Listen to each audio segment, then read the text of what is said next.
but he needs to keep that pressure on Magnus's clock as well. Yeah, the problem is for black is you really would like to take this G2 pawn for the H4 pawn, like release your own rook. That would be good. You want connected passed pawns that are unopposed, but Magnus is not allowing that. He's giving the king a bunch of checks. You could run forward, but then the rook will continue to follow the king, push it to the other side of the board, and then start going after the black pawns. So this is exactly what Magnus is doing. Hikaru has to step back and look at this back and forth shuffling pieces. The H4 pawn remains a target. The black rook has to stay passively defending rather than going after white's pawns. Yeah, but there maybe black's plan should have been to get the rook to the second rank, to tie down that white king to the g-pawn. You mentioned, Robert, that you have to go for that trade. You have to get that remaining white pawn on g2 in order to get your central pawns rolling. And now he's kind of tied up his own rook, Hikaru. I don't like where the black rook is placed. It's in front of its own pawns, blocking your only plan of advancing them. And now, really classy from Magnus, he just cuts off the black king. The black king now can never step down the board to the 6th rank and has to start marching over to harass that rook. But again, Magnus is going to start attacking some pawns, just keeping those black pieces honest, keeping the black rook or king tied down. Maybe Magnus is going to get the draw of the bar back closer towards the center, but okay, now decision time for Hikaru. Do you surrender your central pawns and go for white's pawns? No, you have to keep your pawns intact in the middle just to keep some chances alive. An important theoretical endgame is if white loses both pawns for the e5 pawn, that is a theoretical draw. I know from experience, I had that position against Vishwanath and Anand. I had the 2 pawns. He held the draw. And so it's something that both players know. And that's why Hikaru is clinging on to this e-pawn. He pushes it forward. He connects it with his other pawn. And that will create threats if the black king gets active. If that black king were on the 4th or 5th rank up to g5, that would be good news. But the king is cut off. Magnus's rook is in the perfect position. Yeah, if that king was better placed, that black king, I think he'd be winning, Hikaru. But he's going for it now. He's pushing his pawns without his king. Ooh, this is either very good or it will blow the winning chances. I do fear for Hikaru that actually now the black rook is stuck defending its own pawns. You need to connect the king with your pieces, with the rest of your army. Magnus, can he hold this one with less than 10 seconds? He's doing all the right things so far. The most important thing for Magnus is to make sure that black's king doesn't advance, and that's what he does. He does keep the king blocked, but the bar does not approve of that. And I'm wondering why not? Does black have something really strong? The winning plan is not going to be obvious for any human here, let alone these players with only a few seconds left on their clock. And I'm expecting Hikaru to move his rook away at some point. You need to activate those black pawns. At the moment, everything's a bit stuck. Black rook needs to move. Magnus Carlsen doesn't believe in fortresses. He famously said that, but I do think that we could see a fortress here. I know the eval bar looks like it's great for black, but sometimes you can't actually break through. But look, the rook retreats. That means the black king can step forward. That is not good news for Magnus. And watch out for Hikaru to bring his king up and then push his f4 pawn to f3. Just jettison that pawn so his king can enter the position and go for checkmating ideas. Yeah, note how Hikaru just from time to time, he repeats the position just to put the pressure back on Magnus, just to say, okay, I'm in control. We're definitely not going for a draw, but I'm just going to tease you with that. And look at this. Suddenly the white rook moves. And what's happening? Can the black rook make headway against the lone white king? Maybe you needed to check from the bottom of the board and then go behind the white king. Is Hikaru winning? It feels like he should be. The black king is so active now. We said as long as the black king joins the action, you're winning. But what's the killer plan? And Hikaru stops. He takes a pause. He knows that there's something in the position. He's trying to calculate, and that is the right thing to do. He knows that he's made maximum progress, but where is the killer blow here? He's going to bring his king all the way in at some point. His rook is going to be released from the f-file somewhere along the 2nd rank, and the black king is going to stake for d4, d3 into e2. And whoa, he plays f3 right away. And was that a good choice? I'm surprised he committed with so little time on the clock. He could have repeated and gone back to this.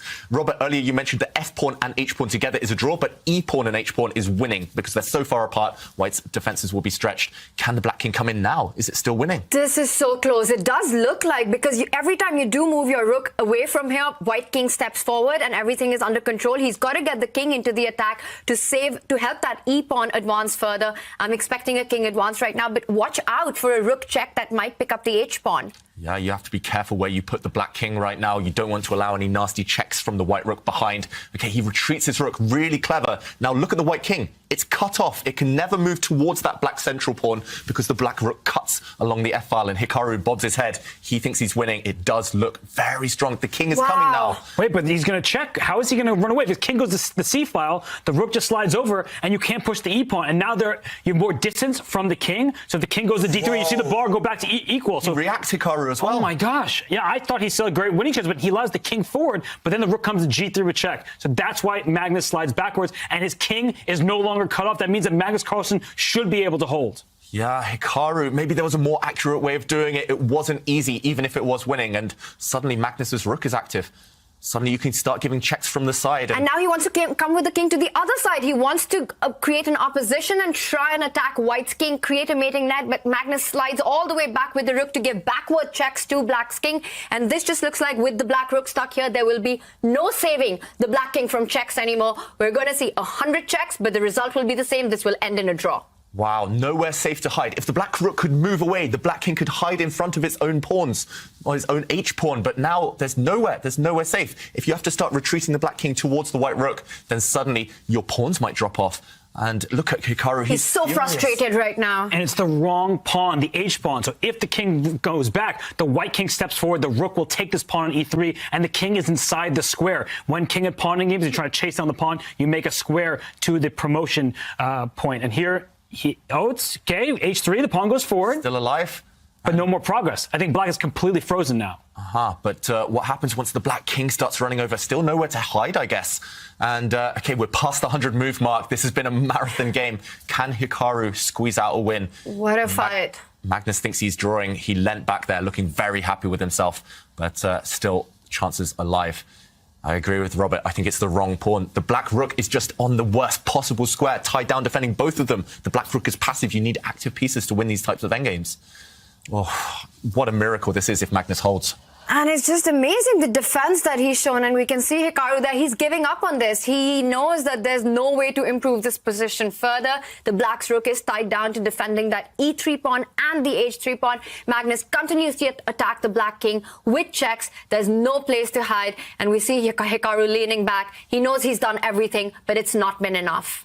So close, but no cigar. Down under 10 seconds now, Hikaru. He looks like he's about to give up his winning attempts, about to agree that draw. Just all the checks. Look at that Black king. So sad, has to retreat the whole way back. And this pattern's just going to continue. The Black king's going to chase the White rook, but to no avail. The White rook is just going to move, hide, check, and cause all the problems in the world. And at this point, Hikaru might just be going for the longest game in Champions Chess Tour history because we're at move 116, it seems, and it's going to keep going because Hikaru is just going to hope for a Magnus Carlsen mistake. But the issue for Hikaru, his rook is completely frozen in place. If it ever leaves the third rank, the pawns are going to fall off, and the king, it wants to help out in protecting the pawns, but the rook keeps checking. So as long as the king is far away from the rook keeps checking it, and the king has nowhere to hide. And we see that happening, and now he just shifts back because there's nothing to be done, and it doesn't matter where the king goes. When the king gets closer to the pawns, Magnus starts checking it, driving it away. Yeah, no progress has been made over the last 20 moves now. Hikaru, wow, can he recover? Yeah, can he recover from this heartbreak?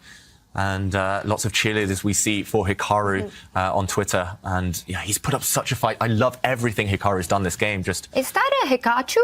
Hikachu. Hikaru or Hikachu? Yeah. It's just so close. This is the most frustrating thing in chess. You do everything right. Hikaru's literally not put a foot wrong this game. But breaking the defenses of the world #1, that's another question. That's another level. But there is something to take away from it. The fact that Hikaru was able to create this chance, this opportunity with the Black pieces. David, earlier you were talking about going into the last round on his terms, and that's what he's managed to create. He's made it clear that Magnus needs to be careful. There we have it.